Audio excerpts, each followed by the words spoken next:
Good evening. If you have a mobile phone, if you'd like to put it on silent, please, thank you. Right, huge welcome to Darren Nesbit with the Great Pyramid, Sacred Geometry and the Word of God, a new model of Earth. Now, Darren's last presentation that was filmed here went viral with 750,000 views to date. Right, controversial as ever, Darren presents the latest revelations that evidently indicate our Earth, at least, isn't a globe. And looking towards the Great Pyramid, he attempts to prove it's also stationary. Darren's talks have provoked some people so much that he has received death threats, even though he hasn't actually threatened anybody. Why can't people play nicely? Please welcome Darren Nesbit. Thanks, Rob. Thanks for inviting me tonight. Thanks to everybody for coming out and listening to me once again, even though you can hear my shtick on YouTube. It's true. I mean, I don't aim to be controversial. I just I prefer. My goal is just to get the truth out as I see it. If I come across new truth, I'll change my mind as well. Unlike the last video, I'm not going to go on and on about why the Earth isn't a ball. I did also that at the UFO conference presentation in Manchester back in March. Those videos are available on YouTube. I am going to talk a little bit about it. I'm also going to talk quite a lot about why the mainstream flat Earth model is also wrong. It seems to not have gone away. I did mention it last time I was here 18 months ago, but when the flat Earth comes up, everybody seems to still be on the circle model. It's used everywhere. It's almost like the programming, the conditioners again. The globe was everywhere, and now that circle model is everywhere. I'm going to talk quite a lot about the reasons why I don't think that's true, why it's not the real Earth. And then hopefully we'll get time and I'll actually present 20 minutes, half an hour at the end. And I'll show you an alternative model. It's an idea, it's a concept, and like with everything else, go research for yourself. The idea is not to listen to me. Everything I say is gospel. As it happens, I hope that a lot of what I say turns out to be true when you go and research it for yourself. And I hope that people do that, whoever they're listening to. The ultimate goal is for you to be your own researcher, for you to have that high standard. Well, is that true? Now, I was just talking to a few people then, and admittedly, when you first get into the flat Earth, you don't really research everything the same because it's such a mind-blowing realisation. We've all been lied to all our lives that the Earth's a globe and we're in outer space, and when you realise that's not true, you go and look at NASA's stuff, which I'm not going to go through tonight because I've covered it a lot before. And you realise it's just a Hollywood stage, telescreen hoaxery. It is mind-blowing. So while your mind's open, what they seem to have done is insert this model in. And I didn't check out Southern Flights, and I didn't check out this ice wall arm and all the other myths that go along with it. But now I have, and now I'm absolutely convinced that the flat Earth is not a circle. It's not a ball. It's not a circle. I'm coming off Facebook tomorrow, so if you want to get in touch with me or if you want to follow me, that's my YouTube channel. First question is, why does it matter? A lot of truth seekers ask this question, and on one level it's true. On one level it doesn't matter. It doesn't matter whether we're on a flat Earth or a globe where it's stationary moving it. Because the deep state is still in charge. They're still poisoning people with vaccines. They're still poisoning the air and the water. They're still fracking. They're still doing all the evil stuff. So what does it matter? Well, let me ask you a question. Do your beliefs direct your behaviours? So if you have a set philosophy, a set of philosophies or beliefs about the world, about your origins, about the origins of the world, is that going to direct your behaviours? In other words, if you believe there's a God that's going to judge, or if you believe in the brotherhood of man, that you should treat people as you expect to be treated, then you're going to behave quite differently towards your brothers and sisters. So the bottom line is, yes, it matters a great deal. Because it's one of the biggest questions that everybody can ask themselves. Who am I? What are we doing here? What's the origins? Where do we come from? Why are we here? Everybody asks themselves those questions, even if they pretend not to. Those quiet moments. And for me, I've been seeking those questions all my life. I'm not saying I've got all the answers yet, but we're getting closer every day. If you still believe that, you know, NASA have been to the moon, then you still believe in Tellis green trickery. This looks quite obvious now that it's 1970s special effects, Apollo 16 taking off allegedly from the moon. It's quite clear that's special effects. It's not a real rocket taking off, but NASA will maintain that, you know, that it is. And if you still have that belief, that's going to direct your whole thinking towards what I say and what other people say about the shape of the earth and God and all the rest of it as well. So, as I was saying at the top, I mean, I think what they're doing is they've created a false dichotomy. So you can choose error A or error B and fight over it as much as you like while we carry on poisoning and, you know, enslaving everybody. And it causes confusion and it causes division. I mean, hands up if you've not been in a heated argument over the shape of the earth in the last 2 years. Not one person? No, everybody, whether you believe it's globe, whether you believe it's flat, whether you believe it's one person at the back, no? No, okay, just one person. Okay, so, you know, it does cause division no matter what. And I think, and again, myself, Laurie Ferreri, I had a debate with Darren and David Weiss a few days ago, a week ago. And for me, the whole point of the debate was to show that people can debate without shouting at each other, without getting angry, without calling each other names and insulting people. And that's more important than anything, really. So, like I say, very briefly, you know, the major things that are wrong with the ball. Number one, no measurable or detectable movement.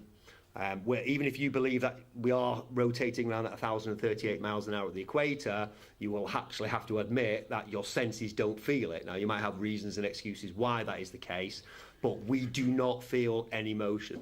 Now, I'm one of those people that say, I will accept what my senses have told me every single day of my life. Stand outside, we're not moving, there's no motion whatsoever. If there's a breeze, you know, then we can feel a little bit of motion. But that's probably one of the major things. And obviously, if we're not in motion, it's very unlikely that we're on a ball. No curvature to be seen anywhere either. We can see, and again, I've covered this a lot, we can see buildings and islands and mountains way far in the distance than we should be able to, given that the Earth is allegedly a ball with a radius of 3,959 miles. And again, going back to NASA, why have they gone to all that trouble to fake all those space missions, to do all these composite shots? I mean, this quite famous image of Earth from 1972 was supposedly taken halfway to the moon. If you know that we never went anywhere near the moon, because you can't, then obviously that's fake as well. So why, you know, if it really was a ball, you wouldn't try and fake it. Yeah, you know, you would find other ways. You wouldn't create this whole $19 billion a year sinkhole, you know, to create a fake ball. I'll go into the reasons why we're not in a circle shortly. The flat Earth has definitely been a rollout. They definitely knew it was coming. They definitely knew this realisation was coming. You know, here's a really obvious piece of evidence why. We're all aware of the Illuminati cards by Steve Jackson. I think they're from 1985 or 1995. But there's a flat Earth card. You know, this is 15 years, you know, before, I think 2014 was when flat Earth first started surfacing. It's really gone, really good, you know, really exploded from 2015, and obviously now it's, you know, we've had the Flat Earth Conference and it's hitting the BBC with 3 million views and it's everywhere. They knew it was coming out. They knew that people would have the internet and would search these things out for themselves, so obviously they're going to control it and limit it to the best of their ability. Controlled opposition. If it's there in the 9/11 truth movement, it split it and divided it and neutered it, it's going to be there everywhere. You know, I don't think anybody fully trusts Alex Jones or David Icke or what have you. They've got some truth, but a lot of what they say, it just doesn't seem, you know, why aren't these guys organising, you know, serious political action? You know, they just kind of seem to like being on the circuit. Flat Earth's no different. You know, the card actually says people laugh, but the flat earthers know something. So that tells me that they don't know everything. Another really important point to know, or thing to know about, is the Delphi technique. Now, I only came across this recently. It's used a lot in Agenda 21 meetings across the world, certainly across America. I would imagine it's being used in Britain as well, but everywhere they put Agenda 21, and it's to manufacture a consensus. So, get people in a room, or get locals, or what have you, and you will have at the end of the meeting, you will have the impression that you contributed towards a consensus, but in fact, it's the consensus that they wanted in the first place. Yeah, it's psychological manipulation techniques. And if you think, well, if you realise it could be done in a room, it can absolutely be done on the internet. It can absolutely be done. So be aware of psychological manipulation techniques that are going on. And again, I think that's what they've done with the flat earth, to manufacture a consensus around this circle model.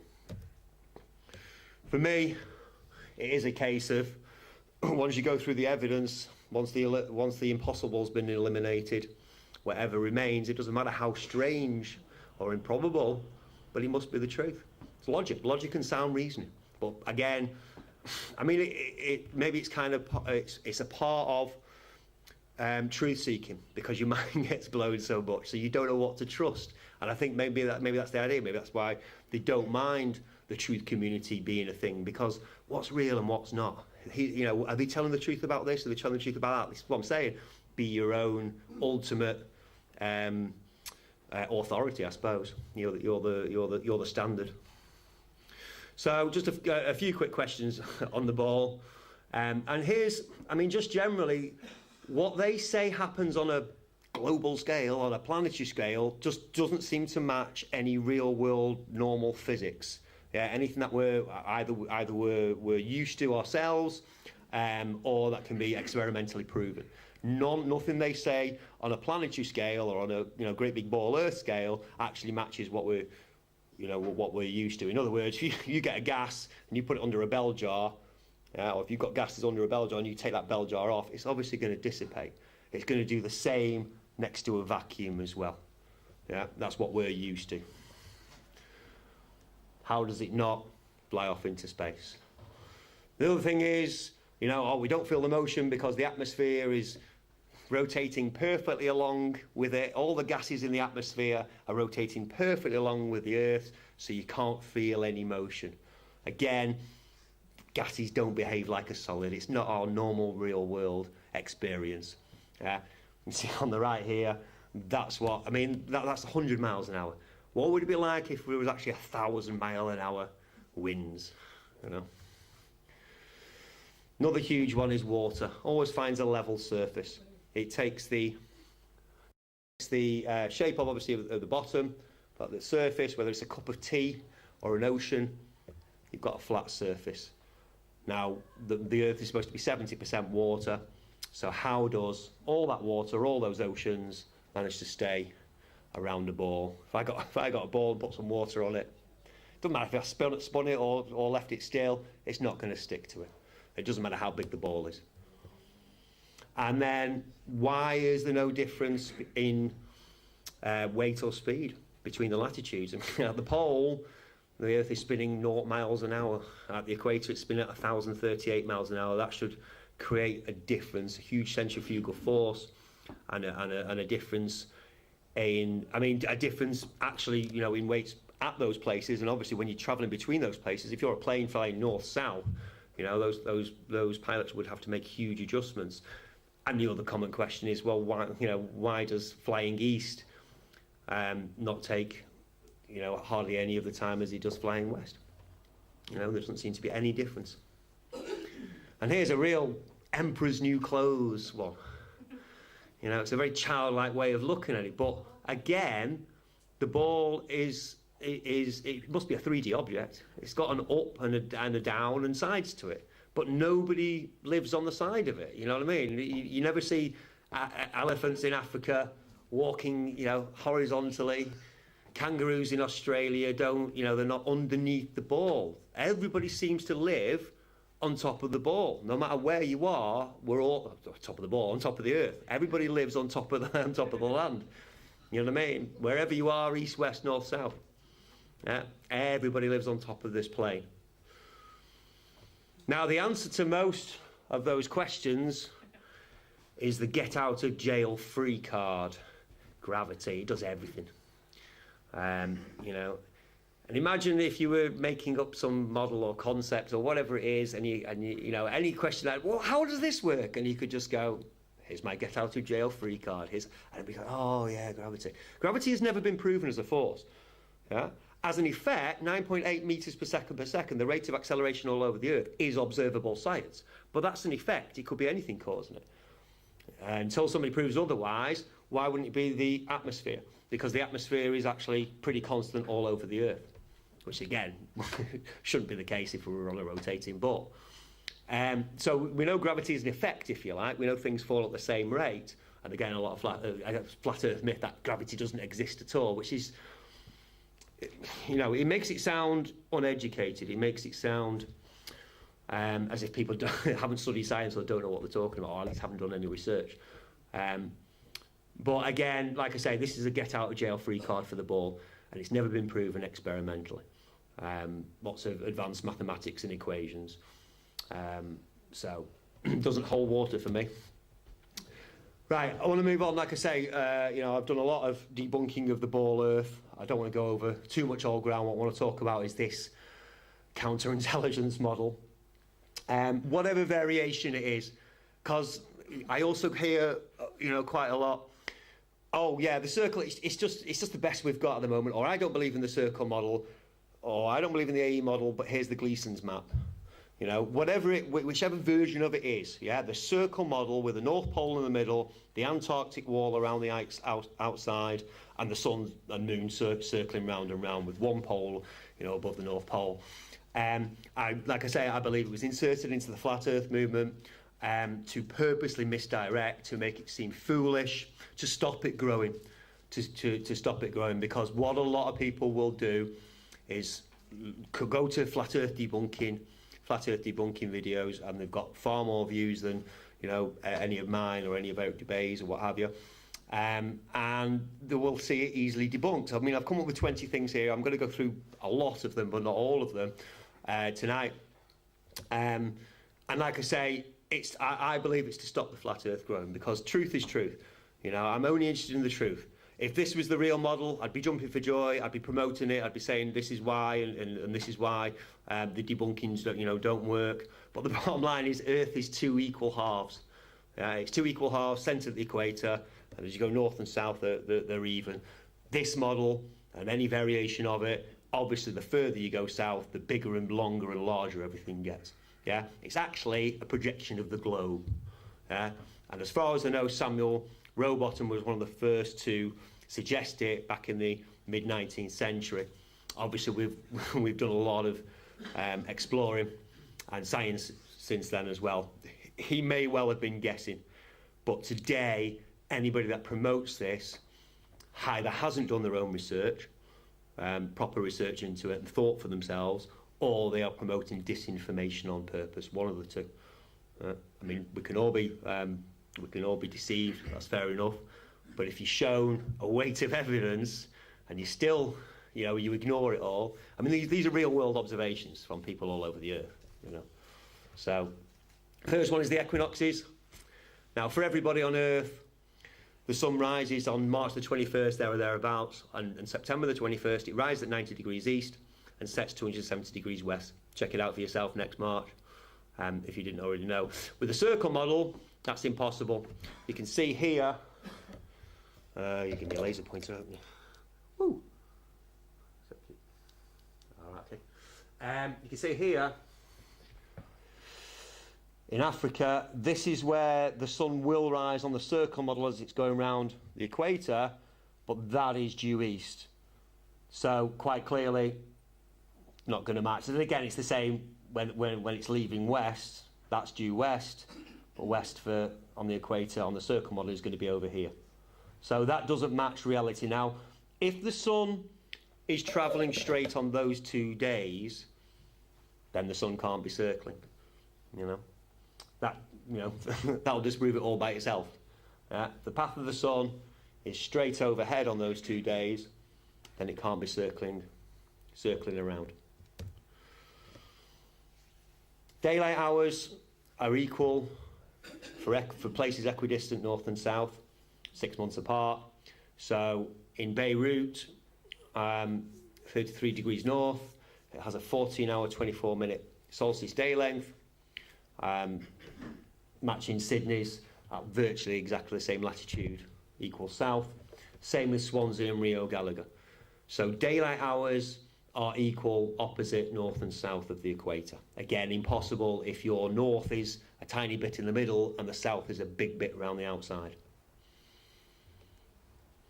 Here's just an obvious one. You can, again, take, 10 minutes to research this on the internet. You can pick any two places, north and south of, reasonably equal distance. A flight from Japan to New York, distance of about 6,700 miles, takes 14 hours. Melbourne to Argentina, slightly longer, 500 miles longer, takes 15 hours. Yeah? This is on a regular Mercator or UTM map. But on the AE circle model, on the flat model, that's New York to Japan, and that's Melbourne to Argentina. So it's like 4 times, it's saying 3 times, it won't be 4 times longer that, but they take, within an hour of each other. You can pick any two places that are equal distance, north and then south, and see what the flight times are. They're not lying about flight times. Airplanes aren't, going 3 times longer just to try and trick you that it's not the AE circle model.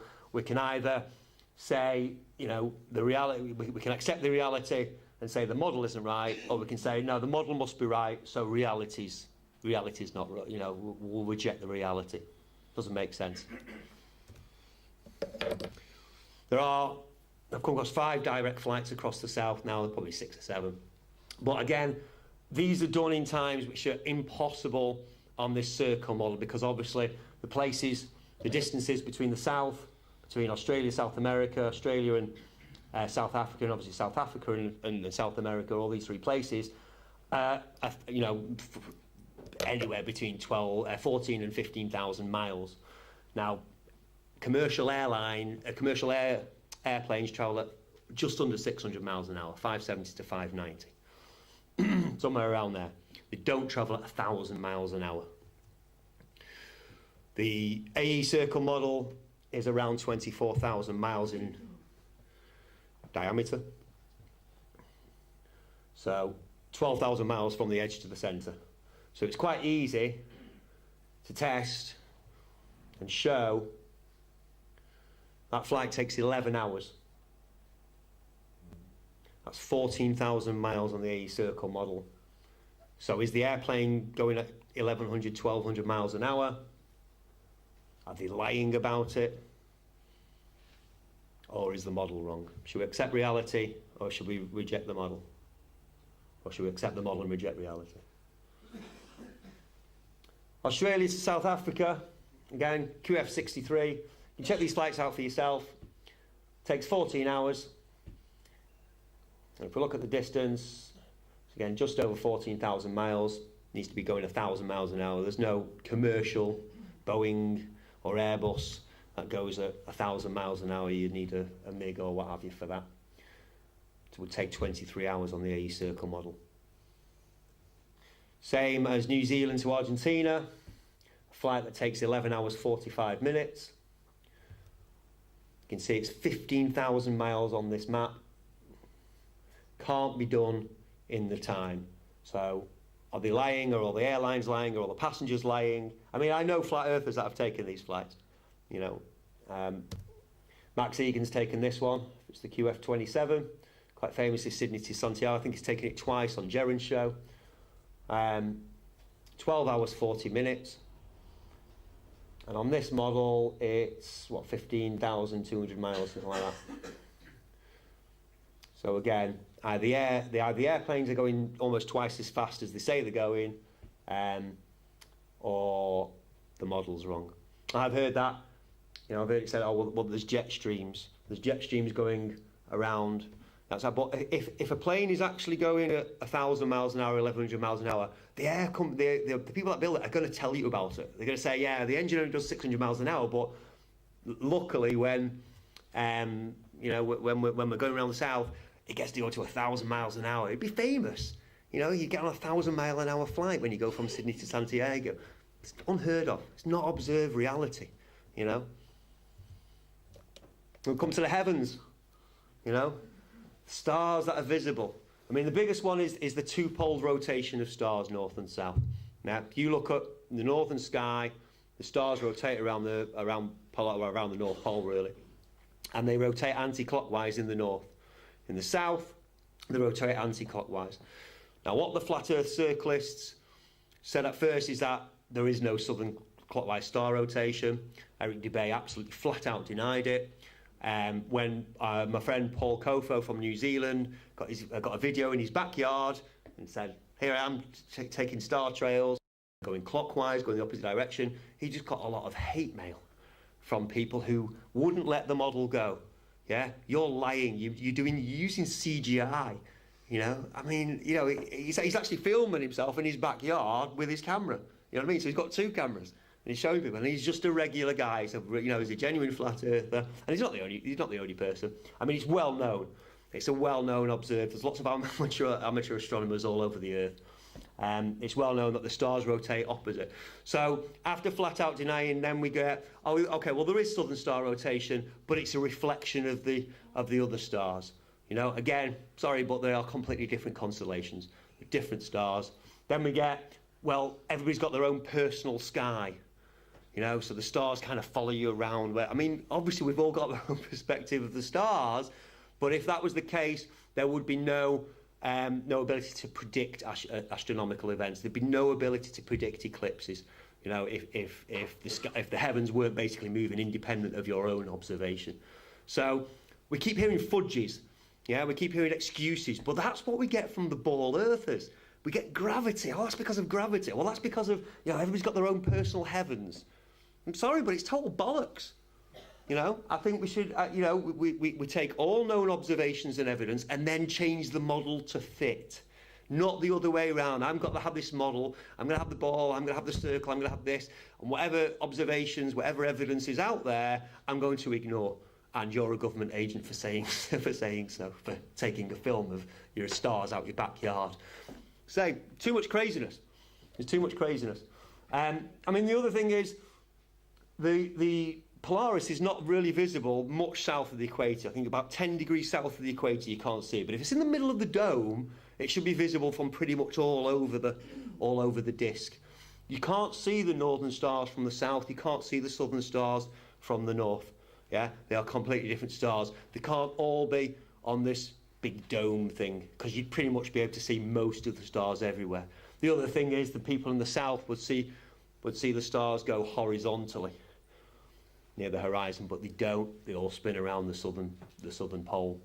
And the other thing is, you know, again, because it's a globe projection, you've got South America, South Africa, and Australia and New Zealand all facing completely different directions. They're all facing south, but they're all facing completely different directions.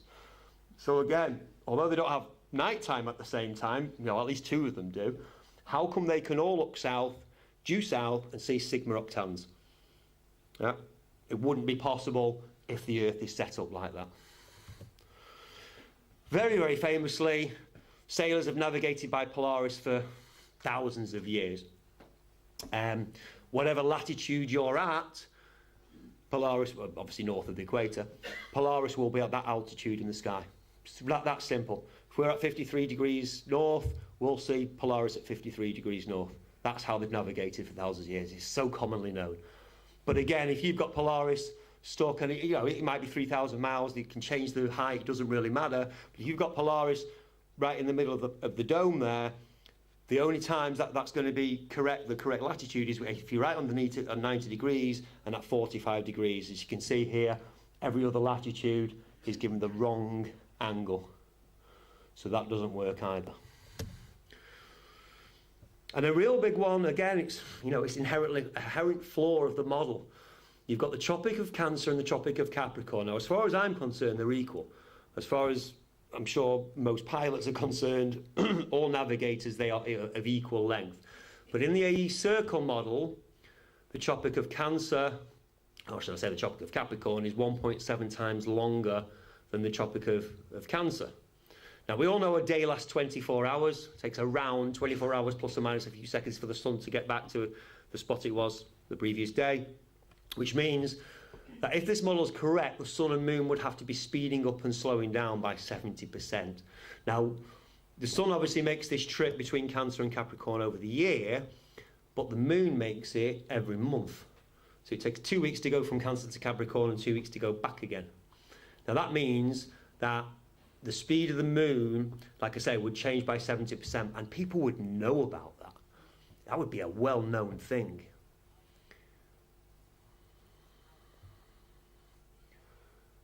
And experiments have been done with this. I mean, first of all, the known, known observed astronomy is that the moon does change speed by up to 6% over the month, up and down by about 6%. And they say it's because of the apogee and perigee, so it's obviously approaching the shortest part of its ellipse, of its orbit. It does change, but not by 70%. We'd know it. You'd know. If the moon was speeding up by almost twice, you'd know about it.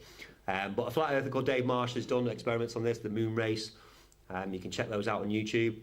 And he found that the moon was slightly faster over the equator. And then it slowed down again as it moved towards Capricorn. Again, that's impossible. That's impossible if this circle model was true. This is what we'd see. I mean, you can see it here. The moon is moving obviously faster to cover the same distance in the same time. That's the effect we'd see. And it's not what we see. Like I say, the moon is slightly faster over the equator. As it happens, that's another good debunking of the ball, because what NASA and astronomy tell us, the moon's orbiting, it's actually faster at its either apogee or perigee, I'm sorry, I can't remember which, but not necessarily when it's right next to the equator. So it's a statistical and observed debunking of the heliocentric ball theory. And we have, like I say, predicted astronomical events. Not only can we predict where solar eclipses are going to be, but if you look down here, we've got two happening in the Antarctic. Well, this is the ice wall as far as the official flat Earth model is concerned. How's that happening? We've got the sun and moon circling in the middle. How are they causing the eclipses right round the outside? Yeah, obviously same in the north as well. How are those eclipses being formed? But certainly these in Antarctica. Again, impossible on the AE circle model. And while I'm big on scripture, this is the only one I'm going to mention tonight, because when this scripture is mentioned, Revelation 7:1, so 4 angels standing on the 4 corners of the earth. It's not the only time the Bible mentions 4 corners either, which again is not really matching a circle, holding the 4 winds of the earth. Now, can anybody tell me what the 4 winds of the earth are called? Anybody? They don't have names, they've got cardinal directions. Thank you very much. North, south, east and west. But every time you mention this, or the 4 corners, this is the model, or this is the picture that we get, a circle within a square. The only problem is there's the 4 angels standing on the 4 corners. The only problem is, of course, with this model, is the south is all the way around the outside. So every single angel there is holding the south wind, not the 4 different winds. This model doesn't match scripture at all. And that's just one example of it. Might say Isaiah 40:22 says he sits upon the circle of the earth. And that's the only verse. Every other one is 4 corners, sun going straight, on and on. I'm not going to talk massively about scripture tonight. The video that I've done on this pyramid model mentions a lot of scripture. And just to finish off about the Antarctic, the mythical ice wall, and the military that's guarding it. Now, in the debate we had with Darren said, no, we don't believe that. That's just trying to make us look stupid. I go, okay, fair enough. But I heard Mark Sargent mention it a few days ago. I'm not sure if it was on the BBC interview, but he mentioned, there's a military guarding the Antarctic. 65,000 miles, all guarded 24/7, so you don't go and see that there's an ice wall. Utter nonsense. And you can see I'm getting quite angry about it, but I've had enough of rubbish. I've had enough of nonsense. Oh, you can't go and visit Antarctica. Yes, you can. You can fly over it. You don't even need to. These people go from Australia, and it's a 12-hour flight. You can sip margaritas and martinis while you're going to 90 degrees south, and you won't see an ice wall. Or if you do, go take it. Take some video. Show us all. We see pictures of ice shells. It's the Ross Ice Shelf, which is 370 miles long. Yeah, you can visit. Here's the Antarctic Gurkha. He's doing a blog at the moment. He's doing the 1,100 kilometre trip. I think he's following Scott and Amundsen into the South Pole. But keep up with him if you like. Antarctic Gurkha, Lieutenant Scott Sears. Just mention Richard E. Byrd because he comes up a lot. And, you know, there's a famous interview with him and telling us all about Antarctica and, you know, something about Nazi warships down there and all sorts. But first of all, he's a Freemason. So he's about as trustable as astronauts. And second of all, he just talked. There's no video, there's no photos. Yeah. And so even if he wasn't a Freemason, even if he was a genuine explorer, then where's just one guy? You know, by the way, he doesn't mention there's an ice wall or anything, but again, he gets mentioned so much in flat Earth mythology. Now, there are some parts of Antarctica that are restricted. Doesn't mean you can't go, but you need special permission to go because of wildlife or what have you. But you'll notice that they aren't all the way around the outside. There's lots of coast. You can go and visit. Can't go there without permission, but you can go there. You can go there. You can go there. You can go there, and all the way around here. So you can without any kind of extra special permission. Oh, we want to go there because we want to check there's an ice. You know, there's an ice wall because we're flat earthers. I'm sure they'd give you permission to do it. There's a lot of talk. You know, all the leaders of the flat Earth, you know, community with the big channels who've got all the subs, and they do a lot of talking. But if they really wanted to, you know, prove something, they could easily organise a trip. It won't be that much money. But instead they crowdfund for rockets going off balloons, and you know we never see that either. Again, you know, it's a Antarctic semi circumnavigation. So it goes from I think it's New Zealand to Argentina. It takes 33 days. I don't know if you know of a boat that goes 2,000 miles that quickly, but it doesn't. I mean, obviously, you're getting off to visit the place as well. So, but your point is that, yeah, I'm okay. It's obviously going to cost a few quid, and you know, you take your big coat with you, but you can visit. There are companies that will organise tours. Oh, you can only go to certain places. Can we go to 90 degrees south, please? Yes, certainly you can. Can we go to the geographical South Pole? Oh, how do you know you're there? Are you a scientist?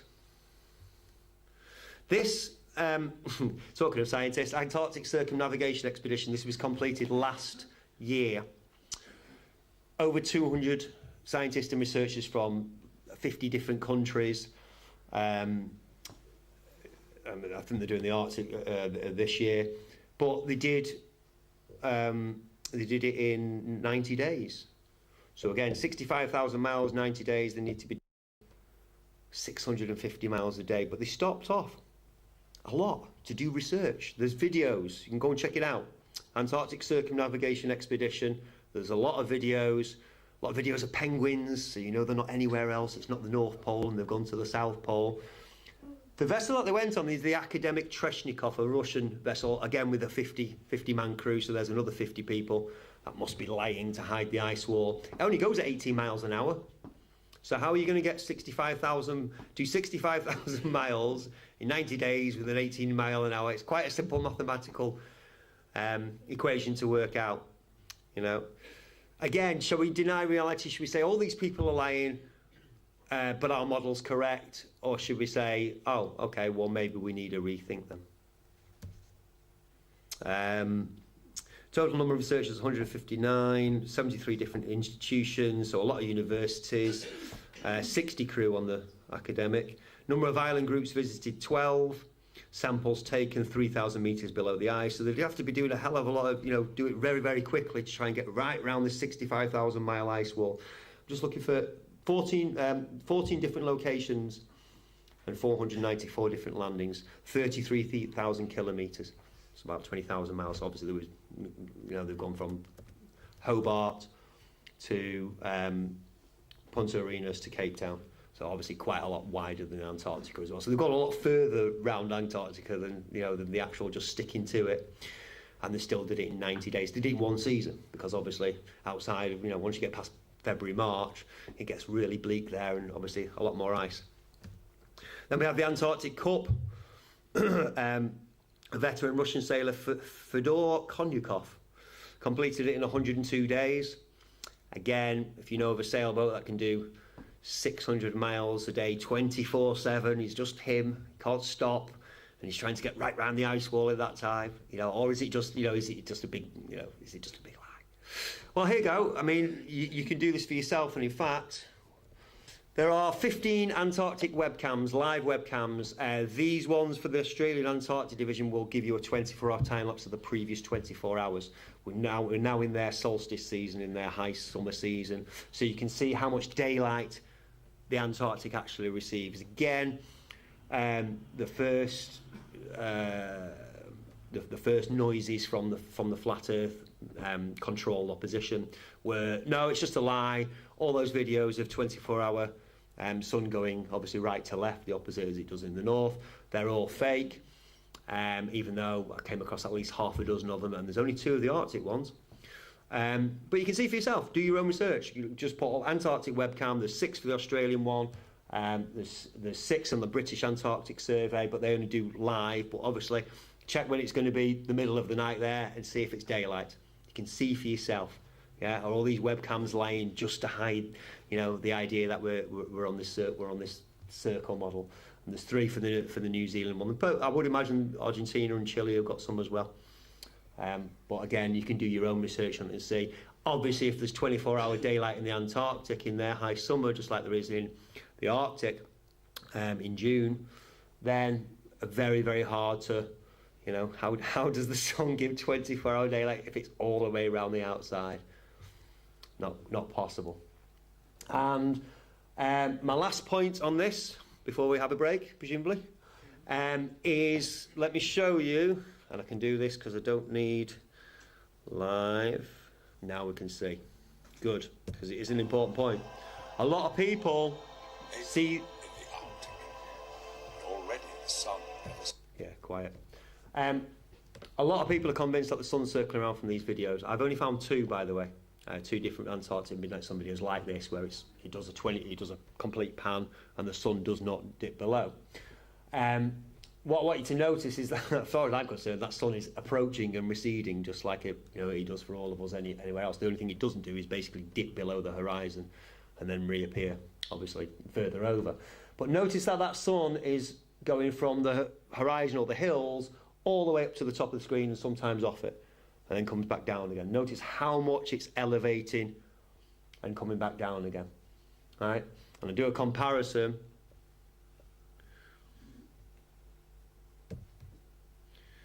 And I've modelled the Gleason's model. That's what we've got here is a camera. Ooh. I'm going to have to use the thing. Let's press play. So I've set up a sun circling round, camera in the middle. It's circling right above the Tropic of Cancer, so it's the height of summer, June the 21st. We can see what the camera sees over here on the left, which is the sun circling around. Notice how completely level it is. Yeah, it's not rising up and down at all. Now, fair enough, people say, well, those 24-hour sun videos are not taken right from the North Pole, they're taken from somewhere in the Arctic Circle. So we can get the camera, let's move it south to the... Oh, I'm moving the wrong thing there. Let's move the camera right on the Arctic Circle. So now you can see what the camera sees, and it does have a little bit of elevation. It is rising a little bit. But is it doing anything like the Arctic midnight sun videos? Is it going from right from the horizon all the way up to the top? Look how much the elevation is on the video. And here's the sun circling round. Yeah. Camera's on the Arctic Circle, and we're getting nothing like that elevation. I mean, I'll put the camera in London. London, June the 21st. The sun rises to around 60 degrees. There we go, in London. So now, okay, we're getting a little bit more elevation. This is right down south. Would you say that's going 60 degrees? I mean, that, 60 degrees into the sky? Or is it going about 15, 20? I mean, this is in London now. Yeah, it's not a match. The sun is not circling round. Thank you very much. Enjoy your break, and we'll go to the new model when we come back.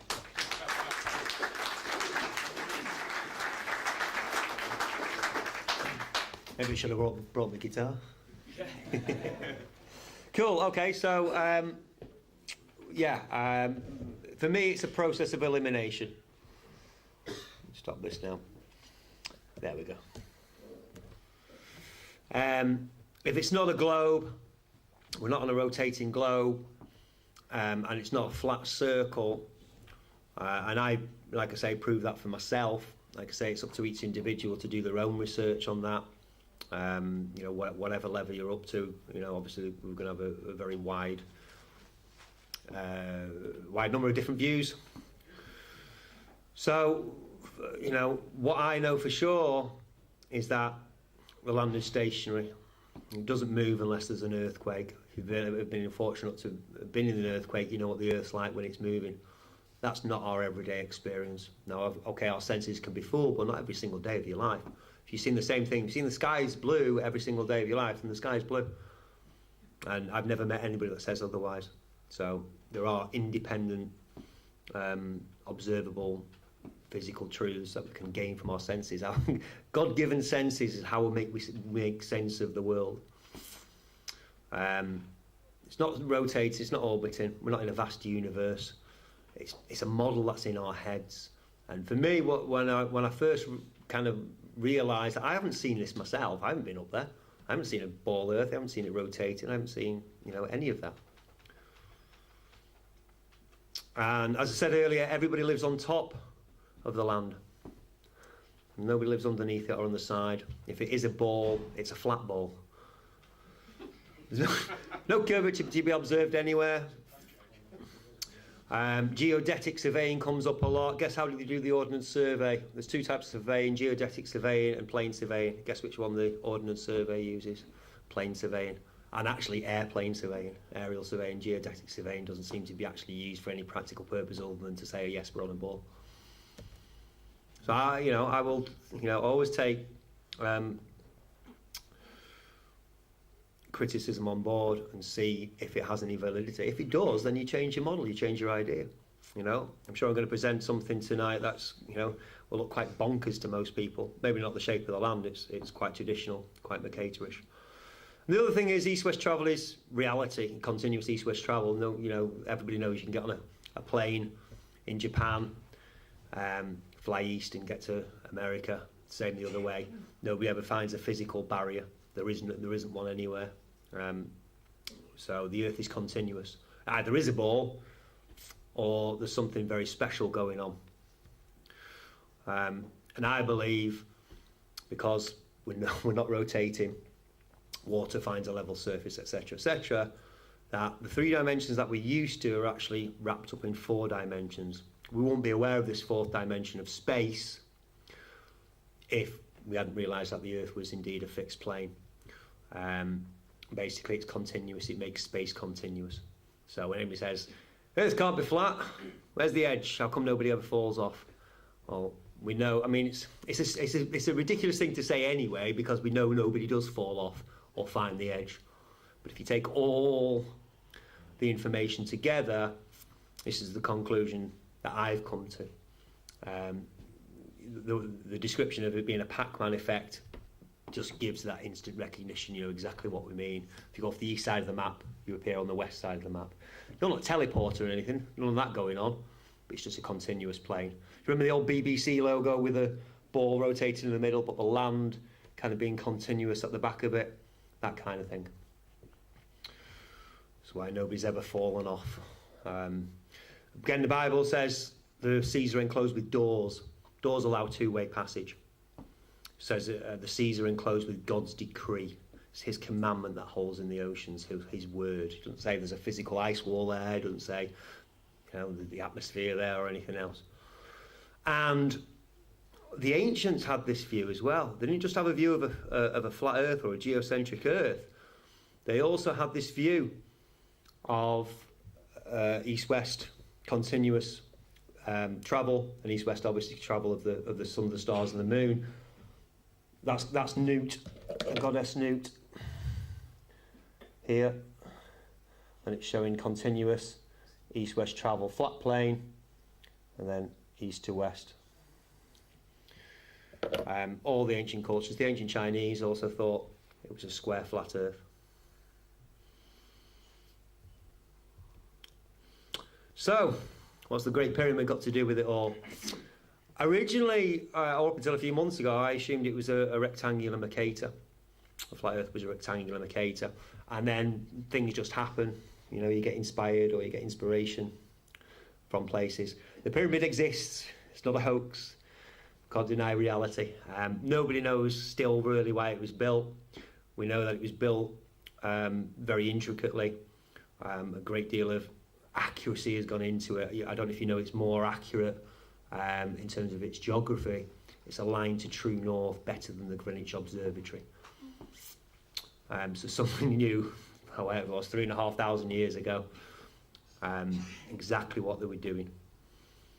Now, the mainstream view is that they're built as tombs for pharaohs. Now, not only are we likely to reject it because it's the mainstream view, and we know generally the mainstream information is there to put us off, but there's no markings anywhere. I mean, the Valley of the Kings in Luxor, this is where they buried the pharaohs. Look at the difference. That's the pyramid. It's just rocks. Okay. Very nicely cut rocks. This huge, I mean, you can see the size of the people down there. Look how big these things are. That's outside. But inside, there's drawings all over the walls, paintings, colour. I mean, you can imagine they were full of jewels and gems, I would imagine, at one point. Sarcophagi and tombs. Let you know who was there, what they did, all about them. Very proud of it.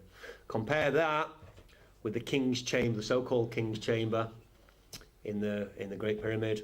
You can see it's just a bare room with a what they call a sarcophagus. Again, it controls us with language. They deceive us with language. So they call it the King's Chamber, but it might just be called the main chamber or the upper chamber, which is known as the King's Chamber, and this is known as the sarcophagus.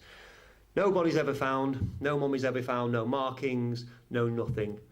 And if you think, oh well, ancient thieves stole them. Who's going to steal the dead body? Yeah, the jewels and stuff, but the bones are going to stay there. That's the so-called Queen's Chamber. Just a little alcove and, you know, a hole in it. So were the grain stores, were they built as grain stores? Well, it's a lot of trouble to go to just to store some grain. Let's just build a barn. Yeah. Mystical initiations. Well, if you want to believe Madame Blavatsky and the Theosophist and all the occult, just remember not to swear. You know, then they're used for mystical initiation. Again, where's the markings? You know, where's the evidence? An energy generator. Again, you know, are there you know, mini pyramids anywhere else that are generating energy around the world? I mean, does anybody know of a pyramid that actually generates energy and goes into the grid? And it goes into the grid? No, it goes up. Okay, so again, it's just conjecture. At the end of the day, if there's a pyramid anywhere that actually is plugged into the grid and supplies energy, then I will believe it. Again, same with the water purifier, really. Same. Say again. Okay, Plato was a member of the club. I mean, I'm not saying that people might not have been, but that's not what they were built for. Yeah, probably just build just a regular Masonic hall for that. But Plato and all it's funny, in our education system, we revere the Greeks and we revere the Renaissance, which obviously brought back the Greeks, the rebirth of the Greeks, and they're all occultists. When you look, Pythagoras, etc., etc. A lot of them were paedophiles as well, and they really were. Astronomical observatory is a big one, and that still holds for a lot of people. Again, you know, the thing was sealed. I mean, I'm not sure exactly when it was sealed. Maybe it was sealed when it was finished, but it certainly wasn't opened again until the 9th century. When they had to hack their way in, and Al-Mahmud basically got people to believe there was a bunch of treasure buried there. So the thing was sealed, so it's not going to make a good astronomical observatory. The other thing is, all the shafts were sealed as well. I mean, the thing was covered in casing stones for a long time. Tourist attraction, maybe. You know, more of a tourist attraction at the Valley of the Kings, I think. But everybody has, I mean, you know, it's a great source of wonder for a lot of people. What I was fascinated with was these internal shafts. Now, they weren't actually discovered for a long time. I think at the end of the day, the pyramid was sealed for a long time. The King's Chamber shafts, you can see the King's Chamber, I'm going to call them now for you know, just because that's what they're called by most people, is not in the centre. The Queen's Chamber is, that's off centre. The King's Chamber shafts reach the outside, or you'd assume they do, you know, with no casing stones. But the Queen's Chamber shafts, first of all, they don't reach the outside, and they were both sealed until they were discovered in the late 19th century. It was a British engineer called Wayman Dixon who first discovered them. They were measured till Flinders Petrie in the late 19th century, and then again, I'll tell you about Gantenbrink with his robots have measured them as well. But the thing is, these shafts, not only are they pretty much equal angles, so any alignment with stars is just going to be coincidental if they're exactly equal. But the thing is, if it was built on a observatory, again, you're not going to see anything. These things are only 8 inches square anyway. And if you want to observe the stars, just go outside. Go outside and observe them. Doesn't make sense, doesn't add up. The idea that for ventilation shafts, again, the pyramid, you know, for the workers as they were building it, because it's not going to be ventilation for the dead pharaohs, is it? The top is going to be completely open until the last, you know, until the capstone is put on. So you're going to have ventilation all the way up, right until the very end. That's the best way of ventilating it. Again, these shafts, it doesn't actually show it on here, but the Queen's Chamber shafts actually go along for 6 feet horizontally first, and then they go up. So they're not going to make good ventilation shafts for a start. You know, I'll take questions at the end. Yeah, no problem at all. And again, escape for the pharaoh's car. If it's his spirit, it doesn't really need any particular shafts or what have you. Spirit can go through pretty much all physical materials.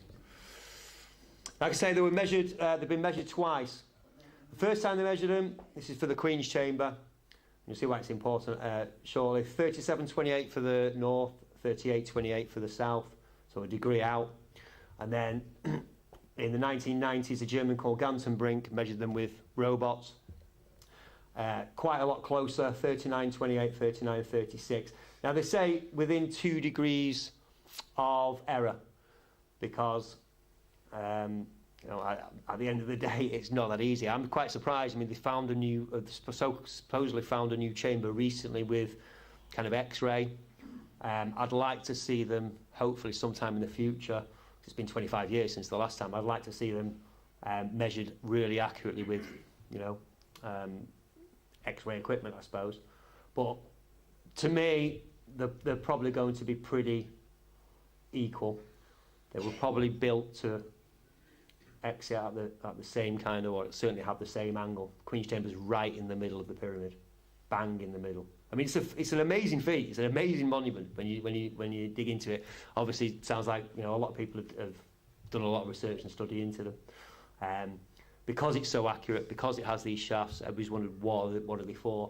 I'm just using common sense. You know, I'm just using common sense and reasoning. We could make all kinds of conjecture and stories about them. I believe that the whole thing was built for its geometry, simply for its geometry. I mean, we know that pi is represented in a lot of its measurements, and phi, the golden number, as well. I mean, it's a mathematical marvel, but it stands 280 feet tall as well. And think about it, it's the only building still standing from antiquity. So somebody's gone to great lengths to build this building and make it geometrically and geographically accurate. And what I found, because we talk about pi with the pyramid, is where might circles interact with this pyramid? And if you take a circle with a radius between the base of the pyramid and the floor of the King's Chamber, what we'll find is that circles that tangent it also tangent all of the shafts as well. Now, this is a truism, whatever shape of the earth it is. These shafts absolutely tangent these circles perfectly. Now, obviously, there was a bit of a trial error that went into it. I tried one big circle and two big circles and all kinds of different things. And then it started to appear that what is known as sacred geometry, what is known as Metatron's cube, or the flower of life, is actually represented by the pyramid. This circle here tangents the King's Chamber north. This is the King's Chamber south there. This is the ascending passage. Obviously, I've extended the lines out, and that circle tangents the ascending passage perfectly as well. The Queen's Chamber shafts, it's going too fast. Queen's Chamber shafts are the outer circles. They're not quite perfect tangents. One slightly that way and one slightly that way. But what I've done is this particular drawing of the pyramid, I've used it because it's got the most accurate. It's the most accurate drawing of the pyramid to the most recent measurements. Right? So I've tried to be as honest about it as possible, really. Like I say, this is why I believe that the shafts, if they're ever measured properly, will probably, turn out to be exactly the same angle. But I've no way to, I'm not going to stand up here and say they are exactly equal, because they're not, as far as we know. The most recent measurements were done 25 years ago. Which I find, I find it quite, you can't hardly see that, can you? Astonishing, to be honest, that nobody's managed it before, nobody's noticed it before. This is a different drawing. John Lagons, the very, very famous pyramidologist, Egyptologist, and they are actually slightly more accurate here. I suspect that he's drawn them with exactly the same angle, so you can see that the tangents are perfectly, or maybe you can't because it's so faint, unfortunately, on this screen. This is the Wikipedia pyramid. On the left side, the tangents are nice, perfect. You see on the right side, the green line here is absolutely nowhere near this circle now. That's because they've drawn it at 42.7, about 3 degrees different to the last measurements. So Wikipedia's main pyramid drawing will not reveal any secrets. It's another reason why we shouldn't trust mainstream information off the bat. This is another one of John Lagons, and he's, like I say, he's drawn this so these would exit the pyramid at exactly the same level. And now you can see the tangents are absolutely perfect all the way around. Like I say, if the pyramids are ever measured fully accurately, we'll see that this is indeed correct. So what the pyramid is doing is basically just carrying on. It's not just the internal geometry, it's how it relates to this perfect geometry as well. Because you can say, oh, well, it's a bit new age, or it's a bit occult, or what have you, but it's circles and lines and angles. We need them for all buildings. Yeah, buildings are square generally. We need to measure things accurately. It's called perfect engineering. Found something else as well. If we obviously mirror the pyramid with the extended lines, what we see in the middle there is a perfect copy of it. Unfortunately, the screen's changing the angle between the computer and the output. But you can see there, fit another pyramid perfectly inside there. And again, if we extended those lines out, and we'd see another pyramid, a double pyramid in the middle, and it'd go on and on forever. So not only have we got sacred geometry in there, perfect geometry, and just an amazing building, geometrically and geographically, there's also fractals going on here. The knowledge that these guys had many thousands of years ago is quite mind-blowing. And it also kind of brings up a general point, the idea that we're advancing, that the ancients didn't know very much, that they were just sand people and they were very simple. I think it's actually the other way around. Whilst we're advancing technologically and we've got fantastic computers and chips and self-driving cars and all the rest of it nowadays, what we're actually doing, I think, intellectually and in terms of potential, is going backwards. At the end of the day, if I don't need to look at a map anymore, read a map, or if I don't need to write anymore because I can type, and so on and so forth, our own amazing creative powers are going to diminish generation after generation. I think the pyramid proves that they knew exactly what they were doing, and they were far smarter than we are today, or we believe we are today. So, the Bible says the earth's got 4 corners. The Bible says the earth's on pillars. So I'll show you a video of what I think the earth might look like.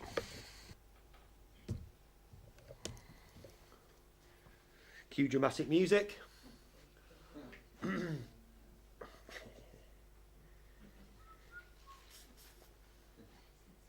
God built the earth, or a creator built the earth, is he going to create it higgledy-piggledy, slap a bit here, slap a bit there, or is he going to use absolutely perfect geometry and engineering to do it? If the earth is fixed and it's on pillars, why wouldn't there be the magic number 7 of them? Why wouldn't they be arranged in perfect fashion? We often see the earth on pillars with these long-legged columns all around the outside. It doesn't look like it's going to support the earth. I think this is a more likely concept.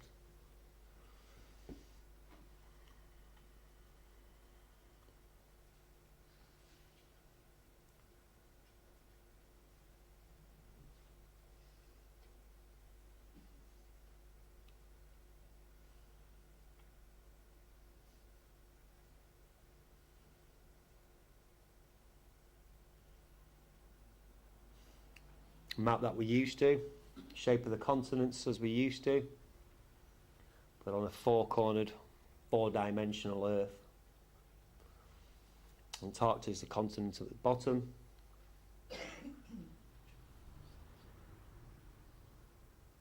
That's it for that video. Let's see what else we've got. Okay. And a lot of people say, well, we don't believe in a dome. Is there a firmament? And yes, there is. I've no idea what shape it is. It could be exact shape. It could be another diamond on top. It could be a dome. It could be various different shapes. Again, the Bible says there is a firmament, and he makes no bones about it. It also says that the heavens are on pillars. So not only does the earth have pillars supporting it, but the heavens also have pillars supporting it.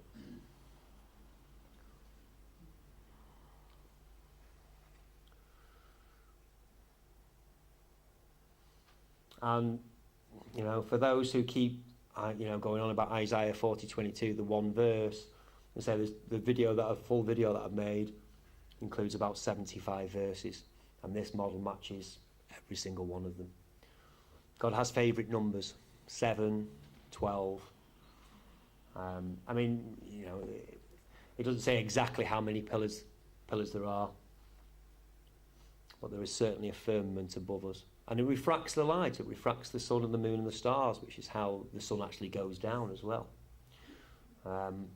We know refraction changes, obviously, the light, it bends it. So as the sun moves further away from us, it goes exponentially further down. That's how we see the sun set, even though it's actually going straight across, which I may or may not show you in Blender shortly.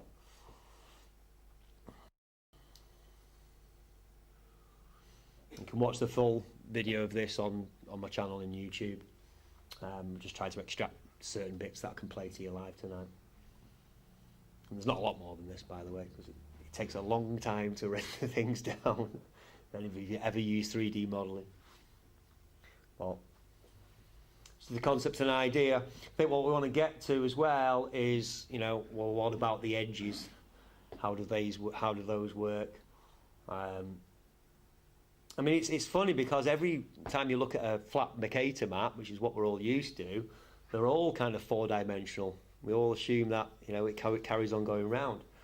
I believe the Earth, it acts like a cylinder, but obviously it's a flat plane. Like I say, the firmament could be any shape or size.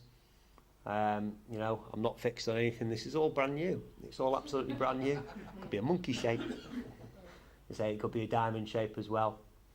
Let me show you so 4 dimensions. What's this 4-dimensionality? I think we're kind of used to, like I say, the idea of a Pac-Man effect, where basically you can keep going, you don't fall off, it's enclosed. Now I made the point that if you're a creator and you're creating a world to be inhabited, would you enclose it with solid physical barriers? Because you know that they're going to explore and they're going to find them in the end, and they're going to wonder, like Truman, I suppose, where are we? Are we enclosed in a prison? Or would you enclose it with doors that allow... So I just want to explain, obviously, east and west, I think people are used to. A lot of people ask, well, if you go off the north, do you come out the south? And again, that's not people's experience. What we tend to find, I can't do it.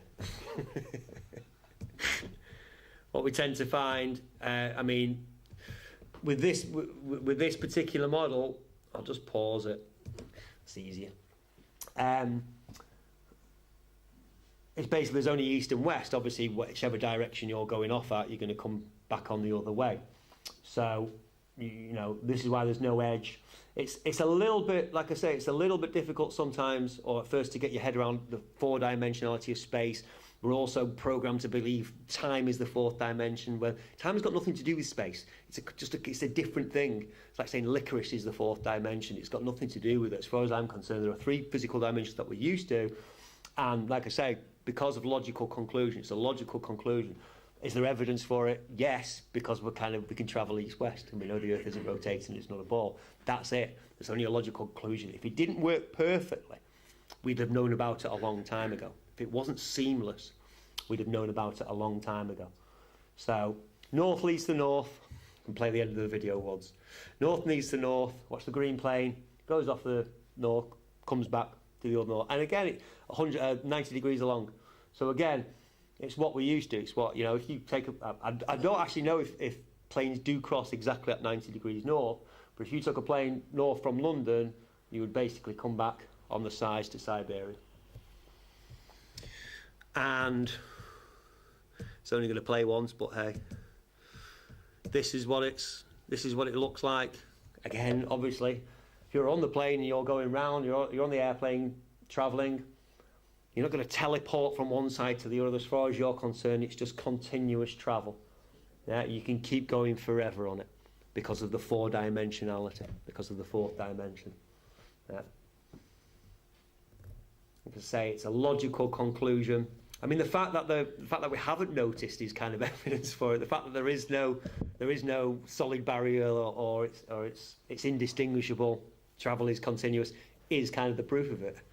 And it sounds kind of weird, but people have no problem with, you know, imagining quantum dimensions, you know, imagining a simulation, a world, you know, a simulated Earth, and all this other fantastical stuff. But when it comes to this, which, like I say, is a logical conclusion, once you've eliminated A, B, C, if we're left with D, then, you know, like I say, it's a logical conclusion.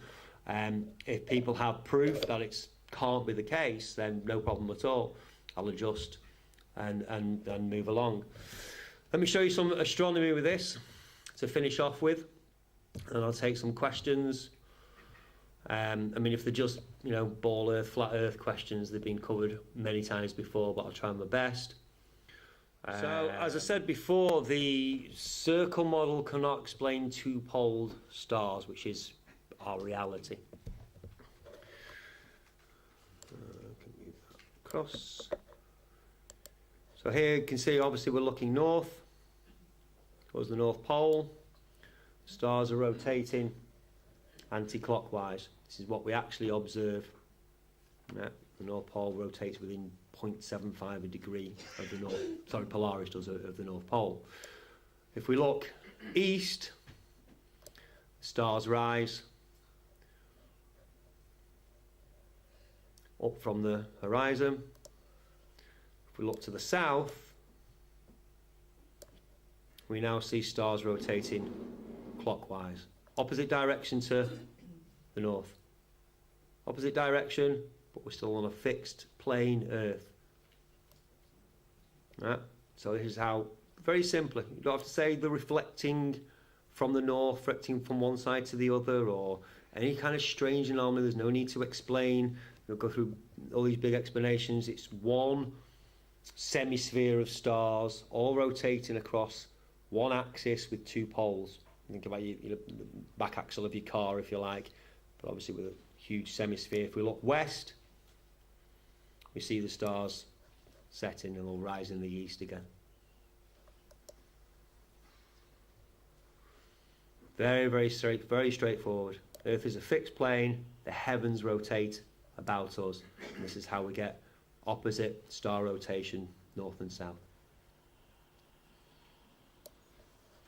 Do one more and show the planet's moon. Travelling slightly slower than the sun. Obviously at a different height. Quite a lot lower, I believe.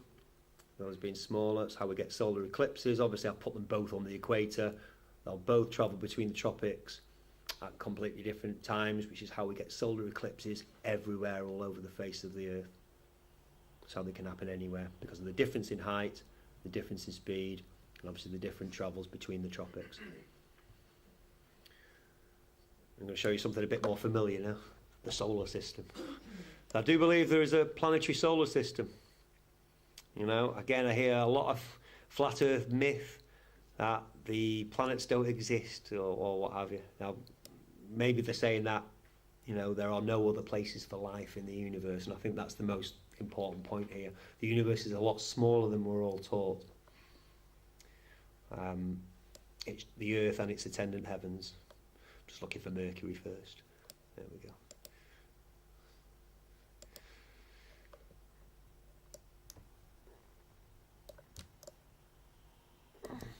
Mercury travelling around the sun closest. We see the transit of Mercury in front of the sun sometimes, but we never see Mercury transit across the moon. Therefore, it must be obviously higher. So after Mercury, it's Venus, isn't it? Venus, we also see transits in the sun. So again, inside. Mars, as we know, travels outside. We never see the transit of Mars in front of the sun, so it must be outside of the length of the Earth, if you like.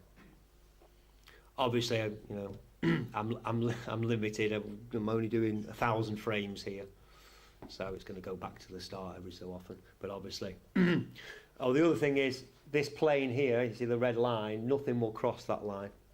If something is orbiting the sun, because I believe it's a geohelio system. So the sun crosses the Earth with the planetary system in tow. But and I'll go all the way around this. So when they cross this line, it will reappear on this side. Again, astronomy will tell you if something disappears on the west, you'll see it on the east. And I believe there are seven planets in the full system, but I'm only going to show Jupiter. There we go. And Saturn. Not exactly to scale, but hey. There will be 2 more planets, because I do believe 7 is God's favourite number. 7 days of the week, 7 continents, 7 pillars of the earth. I think 7 planets. It's a timepiece. You know, obviously the sun brings night and day, as we know. The moon governs the night.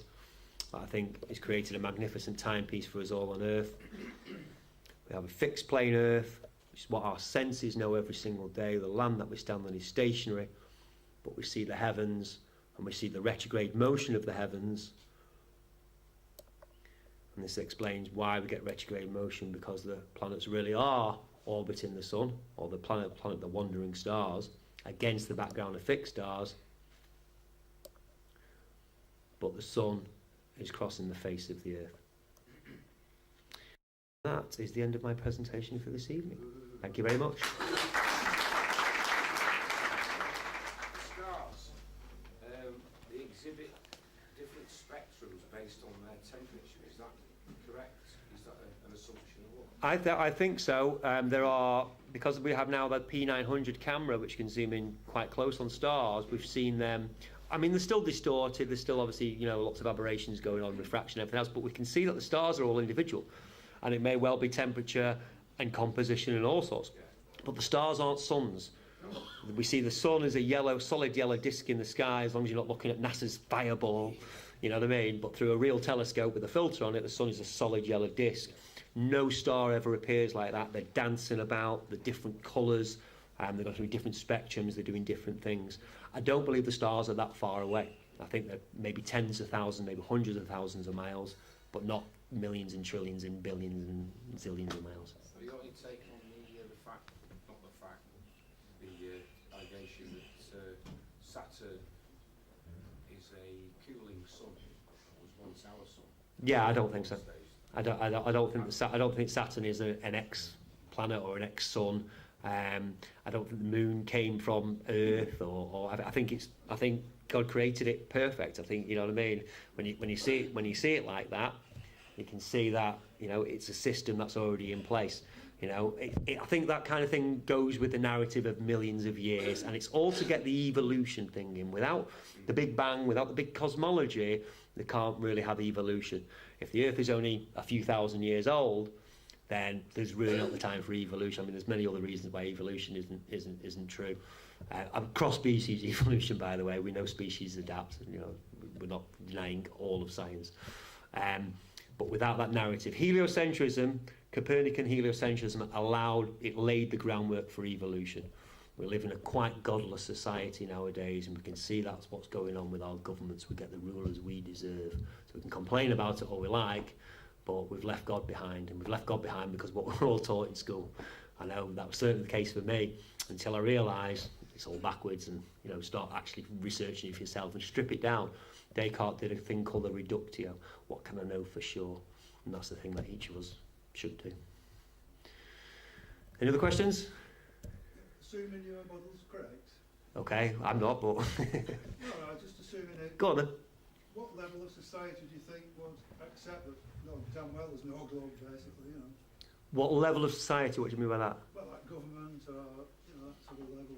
I don't think. I mean, a lot of people kind of say the flat Earth it's going to go mainstream. It's going to be, you know, everybody's going to know about it. I don't think so. I think it's going to be like 9/11 is. I think there's going to be a sizable number of people that realise that we're on a fixed plane.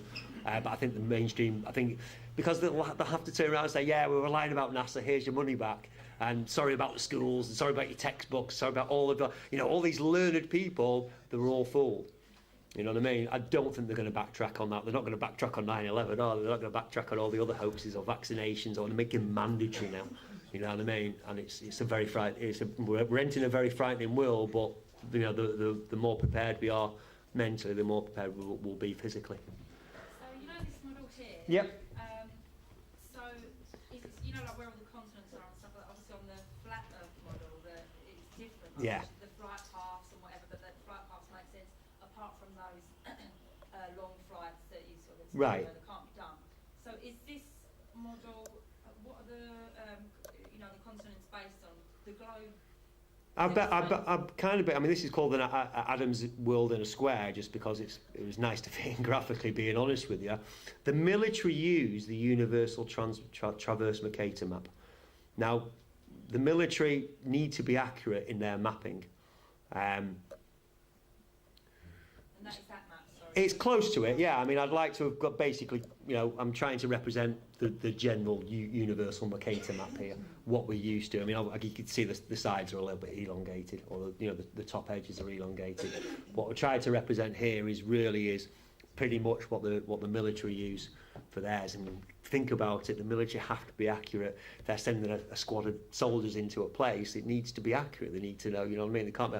But what about those flight paths? You know, Well, funnily enough, it's come up recently, and I've not studied it that deeply, but we have these great circle routes, don't we? Because it's a globe. What you actually find is most flights take a rhumb line, RHUMB, and it's a constant bearing.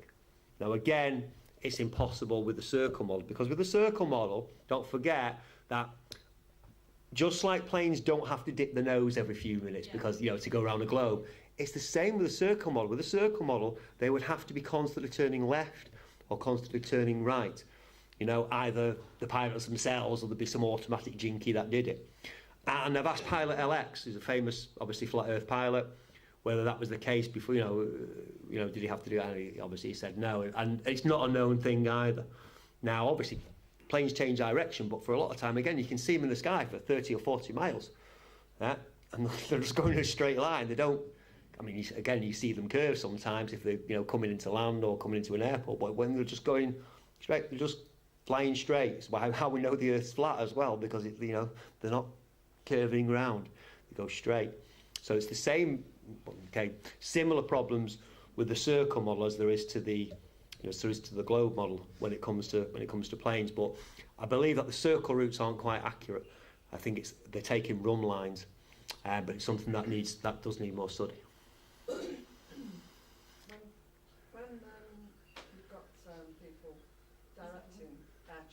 Right, That's the sort of thing you see on the screen, the air traffic controllers. right.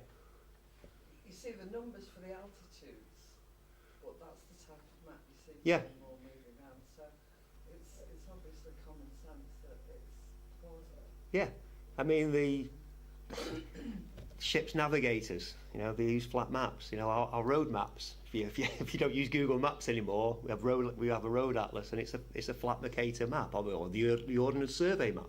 It's a big flat map of Britain, you know. So I mean, it's only the edges, if you like. It's only where are the edges, and how does the thing basically act like a cylinder. But there must be something special going on. If you believe there's a globe, if you believe we're in a globe, you've got to believe in this magical thing called gravity, which does all these amazing things. If you believe in the circle model, you need to believe that there's an ice wall, you know, holding it all in.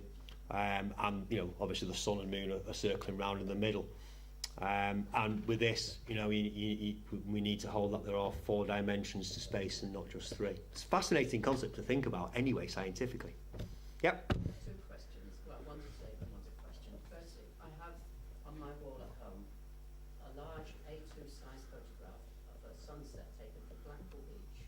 I took a straight edge from both sides, and I could see a distinct curve. So Okay. the curve does exist. It's there. Okay, can I answer that one then? Can I answer that then? Is that your first question? Well, what is Okay, for every single one of us, the limit of your sight is a circle. Yeah? If you're actually on a boat in the middle of the ocean, yeah, no land to be seen, and you look around you, you're going to see a circle.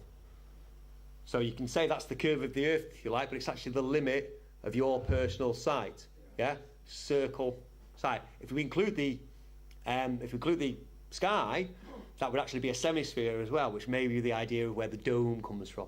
Like I say, I believe there is a firmament, but I doubt it's shaped like a dome. The dome kind of goes with a circle, which is enough evidence for me to debunk. It might well be a dome in the end, I'm not sure. But don't confuse that with the limit of our sight. Yeah? Everybody has a circle limit to our sight. Go on, what's the second one? doesn't answer that because, like I said, I took a straight edge across the photograph. Right. There was a definite curve. About Okay, 10 if you can see a curve of the Earth from sea level, then you know then the Earth can't be particularly big, can it? Even Wikipedia, yeah, who are the global champions, say you need to be at 50,000 feet to be able to see the curve of the My Earth. other question is, if Okay. there's no such thing as gravity, what makes things fall to Earth? Yeah, that's a great question. Well, like I said earlier, I do believe that gravity exists, but as an effect, not as a force. And I'm not a scientist. So, but is it possible? Because the atmosphere is somehow actually, but the atmosphere is similar all over the Earth. Wherever you are on the Earth, atmospheric pressure is pretty similar. And that atmospheric pressure pushes down on us. Yeah, and it pushes down on every object. So it could well be, because I believe, I'm not like a lot of flat earthers who say, oh, gravity just doesn't exist. 9.8 metres per second is the common rate of acceleration for all objects on Earth. Doesn't mean they fall at that rate, it means they accelerate at that rate. So a feather doesn't fall at the same rate as an anvil. But that could well be, and I'm not saying it is, I'm just offering an alternative explanation, that could well be the atmosphere above us. There are, it weighs something and it pushes down on us at a constant rate. Could be, might be something else, but here's the point, is that science, no scientific experiment has ever proven gravity exists as a force. We can see it as an effect, absolutely, but nobody's ever proved it as a force. Do we have weight? Darren, We have mass. about rainbows, how it follows the dome shape. Yeah, funnily enough, if you go to YouTube and check out rainbows from airplanes, you'll see a rainbow is a complete circle. So, not really following the dome, but...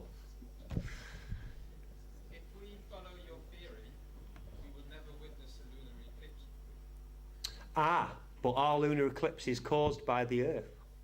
Here's my problem with the regular explanation of the lunar eclipse, is that the sun, here's the sun, big sun over here, and relatively, according to the heliocentric model, here's the moon and the Earth. They're pretty much together as far as the distance to the sun is concerned. The moon is a quarter of the size of the Earth. therefore, or should I say the Earth is 4 times bigger than the Moon, therefore the shadow that goes across the Moon should be around 4 times bigger. If it's 3.8, 3.9, whatever, depending on the exact distance, that's fair enough, but close to 4. Yeah, if you shine a shadow on something right close, the size of the shadow should be pretty much the size of the object. Yeah. Now science knows, and you can look this up for yourself, that the shadow caused on the Moon on a lunar eclipse is only 2.3 to 2.7 times the size of the Moon. That's a lot smaller than the Earth is. Now that should cast doubt to anybody that's open-minded, you know, and again, check that figure, because I'm not, you know, I'm not plugged it out of the air, but that should cast doubt that it is the Earth causing the lunar eclipse. I don't know what it is, and I'm not going to make conjecture, but it doesn't seem to match. I'd expect it to be pretty close to 4 times the size of the Moon. But, you know, you've seen those shots where it shows the shadow caused by it all. It's 2.3 to 2.7 times. Yeah, so you've got the sun moving in a straight line. I have. Yeah. But how does that work with the video, the North Pole, the sun moving in a circle? I don't quite know how that's caused. I'm not one of those that pretends to know everything. I don't know how the Arctic, I mean, well, I believe we're seeing it go out one portal and come in another, but we can't prove it right now. But what I will show you is how a straight travelling sun, yeah, travelling straight across, camera's on the equator, there's the camera, tracking the sun. I've put a big pole in the middle as well, so for visible reasons. Travelling straight, look on the left for what the camera sees, rises in the east, all the way up to the middle, right over our heads, and sets in the west again. And that sun is travelling perfectly straight. Yeah, that's not what I experienced. Yeah, that's not what you experience. No, when the sun rises, it moves off at an angle to the right. Yeah, I'm sorry, I'm on the equator here, so okay. If I move the camera north, we're going to see the, you know, again, obviously I'm limited with 3D modelling as best I can, but we're going to see it arcs slightly lower. Yeah, what we see, like I say, in the summer, the sun arcs to around 60 degrees in the height of summer. Obviously, it'd be over Tropic of Cancer, then, so it'd be a little bit closer. But what we see every day, obviously, it goes at a different angle. It's going to go lower and lower and lower. It goes to about 15, 16 degrees on our December solstice. But it arcs from the east, or obviously going north, south, etc., or, you know, either side of it, but it arcs over our heads. Or not quite over our heads. It would do if you were at the equator or living on the tropics when the sun was directly over the tropics. This is what we actually experience. You wouldn't expect it. You know, there's a straight travelling sun, but this is what the camera's actually seeing. Okay, and I'm obviously limited 3D, but we know what we actually see. And we see the sun rise, an arc, and then set over in the west again. And this is a far more accurate representation of the circling model. So it's always straight over the equator? No, not at all. It just gets lower and higher? Well, it'll get, yeah, you know, if you're obviously underneath, it's going to go higher in the sky. The closer you are to the sun, the further away you are.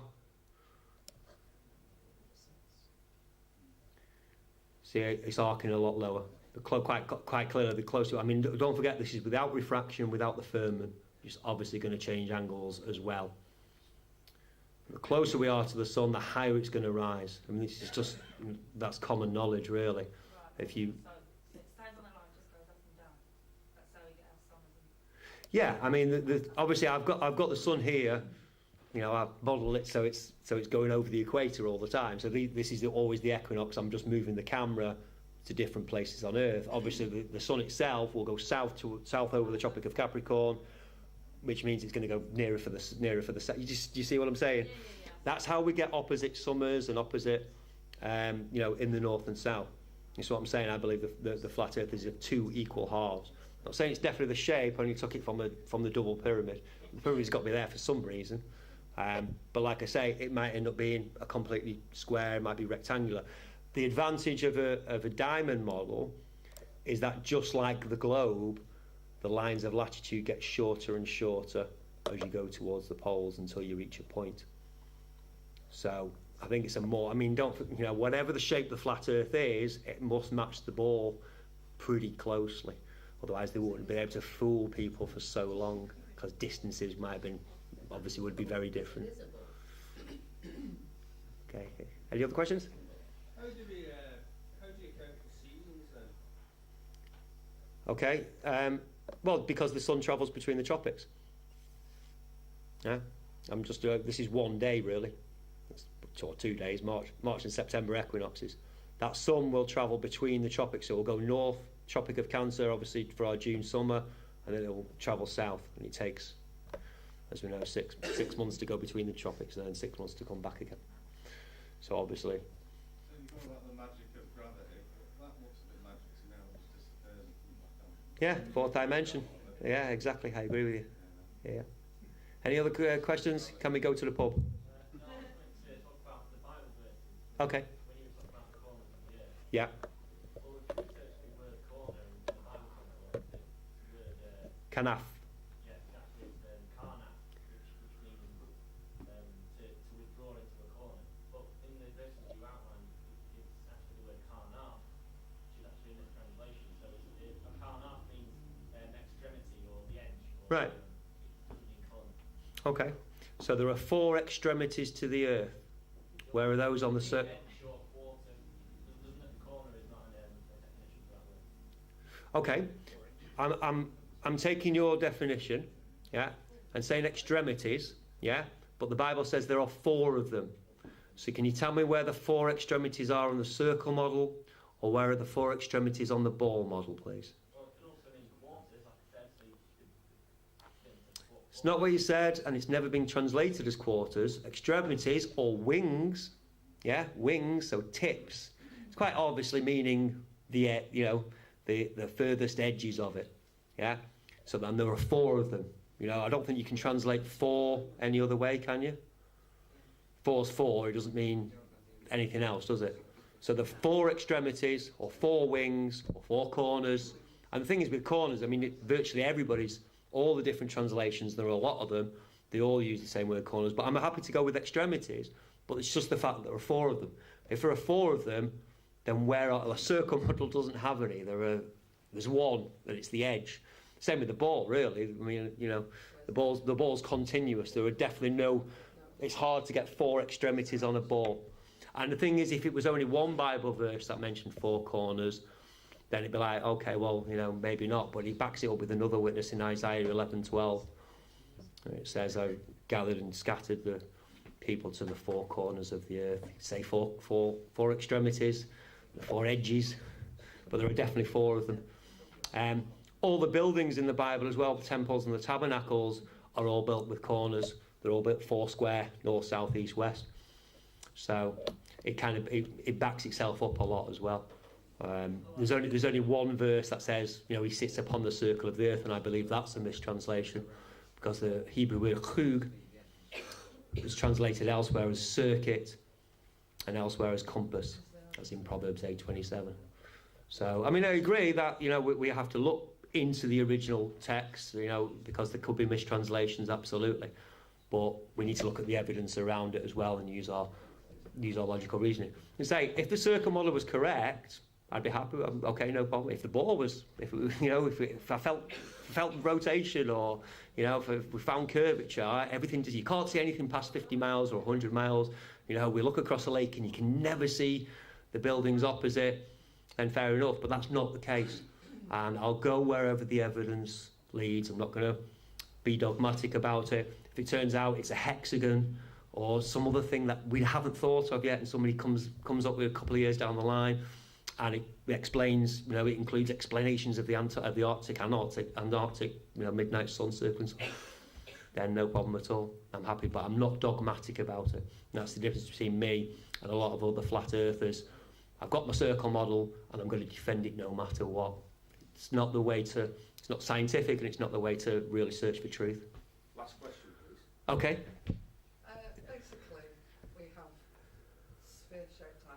Yes. We are trained to see ways of seeing. We're trained what to look at, how to look at it. If we could control our vision to the extent of understanding everything in its shape and form, we wouldn't be fooled by optical illusions. True that. And I'd ask people to go home and look on the internet and have a look at some optical illusions Yes. and just see how easily they can be formed. Yes. I agree with you 100%. I mean, if you're in this room, you are a truth seeker. You know, you don't believe the official story of 9/11. You don't believe that vaccinations are a good thing, I would imagine, or GMOs or fracking. You already know that you're being lied to. Don't stop anywhere. Everything, like I say, I did a full reductio. What can I strip it all down? Everything that I've been taught by books and and all the rest of it. What can I ascertain as full truth for myself? And what can I also ascertain from unbiased third-party opinion, mass opinion? So in other words, I will try. I've never been to New Zealand or Australia, but I will. But I've seen plenty of videos of the stars in those places. So I will trust that they are, obviously rotating clockwise, etc., etc. Primary information is your own senses. Secondary information is what somebody tells you, and it must be taken. Everything must be rejudged, really. Rejudge it. One last question? One last question. Yeah. Excuse me, mate. This fellow at the back's got his hand up. Hi, Darren. Hiya. Globeheads would say, if the Earth's flat, why can't we look out at sea and see Ireland? Yeah. Well, we can from Wales, but why can't we see Paris from New York or the other way around? Why can't we see for thousands and thousands of miles? Again, it's a kind of redundant question, similar to why don't we fall off the edge? Nobody does fall off the edge, so why are you asking the question? We can't see thousands of miles, so why are you asking the question? Quite clearly, there are limits to our eyesight. Quite clearly, there are limits to how far we can see. ought to have limits. Well, it's not useful for us to be able to see 1,000 miles. No saber-toothed tiger can run that fast. So, there are genuine questions to be asked about the flat Earth, and certainly the official flat Earth model, as I hope I've done tonight. And we need to keep asking questions. Don't settle on, right, I'm here now. If you find a great truth, wonderful, it's great. Don't stop, keep searching. All the best. Thanks for having me tonight. It's been great.